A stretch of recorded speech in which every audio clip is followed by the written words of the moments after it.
Hey, what is going on, guys? Today we're taking a look at the HGUC Silver Bullet Suppressor, and I'm super excited because this is one of the kits that I've really been looking forward to.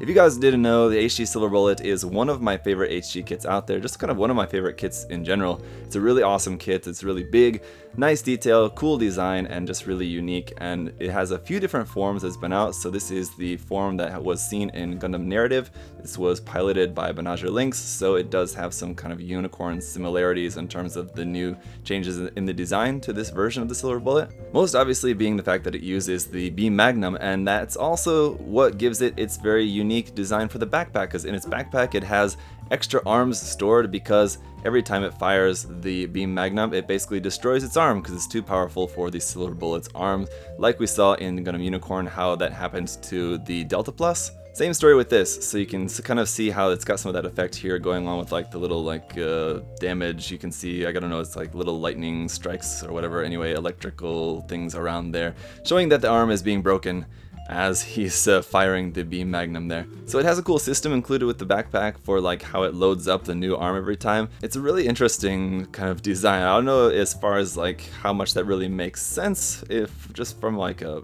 realistic standpoint, but hey, it's unique, there's no doubt about that. So cool box art here as usual. It does kind of look a lot like the Unicorn's box art as well. Gotta say though, not really feeling this like really bright outer glow it's got going on around there. It's a little bit distracting from the just overall look of that.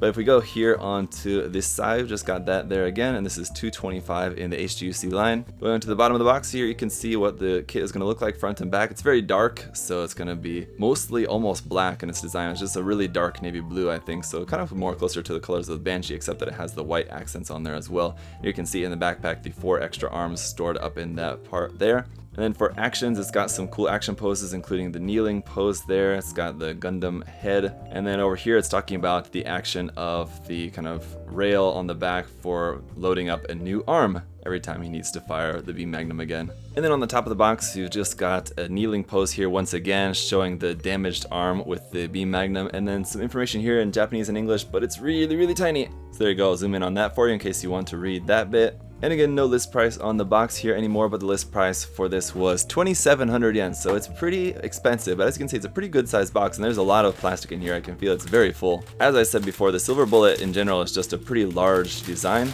so it does have a lot of parts in here. And there's the sticker sheet you can see, which the sticker sheet looks very similar to just the sticker sheet of pretty much every version of the Silver Bullet as far as I can remember, so it's not really any more or less than what I was expecting.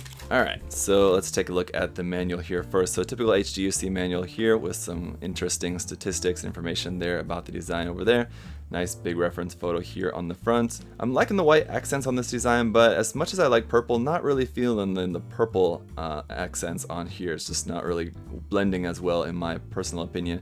Really interesting too how this knee armor, this really big knee armor that it's got on there, is actually attached onto the side of the leg. That's pretty cool. It's not really very obviously noticeable at first, but then once you notice it, you're like, huh, that's kind of different. Going to the back, we've got some more action poses and some more information here. So read that if you like, and then here a little bit about the backpack. So again, you can read that. It's kind of like one of the main features of this design. Over here about the beam magnum, and some more very fine print down there at the bottom next to the picture of the same pose we saw on the outside of the box. And then at the bottom there, we do also have your color guide in Japanese and in English. And let's take a look at the parts list. With this being based on an older design, obviously I can expect that this is going to have a handful of leftover parts.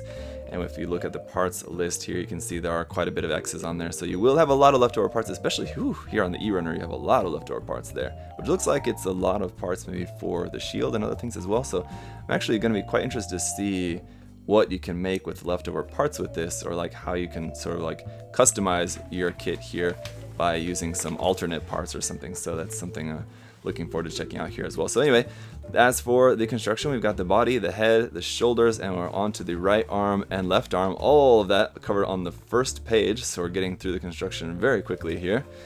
And then onto the second page, we got the upper body done, and starting on the legs, and then onto the waist. The legs are a little bit more involved there. As you can see, they take up a little bit more space in the manual here. And then once the waist is done, then also onto the backpack, and then building up the arms, and there you go, you're placing them in there. People have been complaining that these spare arms are not articulated. I'm not really sure why people are complaining about that. I don't know why you want articulated spare arms unless you wanted to do something sort of like the Gushin Rebake or something, how you have like extra arms able to like hold extra weapons out the backpack, but that's not what it's supposed to do in, like, I mean, that's not what they're for. But anyway, and then just finally moving on to the rail system there on the back skirt for the arms, and then building up the beam magnum there as well, and then just kind of showing how to work that function of the backpack. So let's take a look at the runners. Alright, so once again, here's that foil sticker sheet. We've got the one for the eyes, obviously, and then all of the purple accents, and then a couple little white ones on there as well. PC 132 for our polycap runner here in gray. Alright, so getting into the runners here, runner A in this kind of dark navy, but a little bit dull. It's not super dark, actually, not as dark as I was expecting. But this is actually originally from the Dovin Wolf. The Dovin Wolf came out before the Silver Bullet variation of that. Runner D as well in that same color, and once again from the Dovin Wolf. And just for a point of reference, the Dovin Wolf originally came out in 2013, so now going on 6 years old at this point for these parts. Our other D runner would be from the Unicorn Gundam Destroy Mode kit, original HGUC kit that came out in 2009. Obviously not going to use all these parts, as we got some parts like for the hip, the backpack, and the feet on here for the Gundam Unicorn.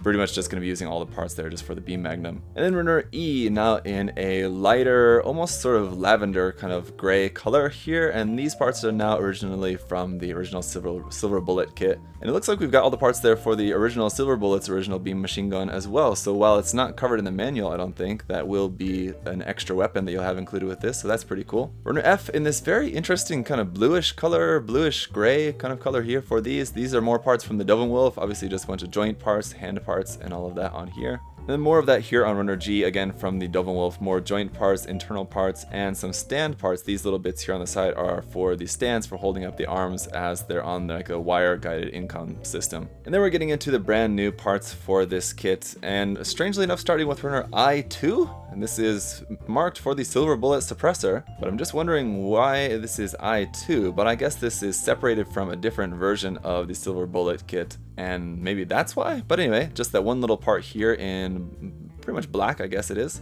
And then runner M, a nice new big 4-color runner here. We've got one part in purple, one part in yellow, one part in a kind of slightly orangish red, which looks like that'll cover the head cameras and the eyes, so you don't really need the sticker for the eyes if you just throw a little black panel lining around that, it looks like, so that's pretty cool.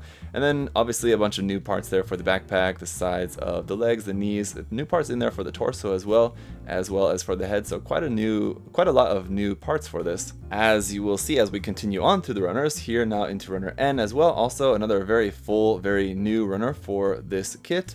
A lot of parts on here, once again back to that sort of like dullish indigo kind of color here for this. Then we got runner O1 for a bunch more new parts for this, as well as O2, which is a copy of all of the runner there except for those 4 parts up at the top. And then lastly, runners P1 and P2 for a bunch of our new white accent parts for this. So if you're wondering why there was that big jump in the alphabet, I think it jumped from like G to I to M, that's because, just a reminder, there have been other versions of the Silver Bullet, so those use some different runners, so that is why. But as you can see, there is a lot of plastic in there, but we did also see there's going to be a good handful of leftover parts, but that is always good for customizing things like that. Of course, nice to have some extra parts.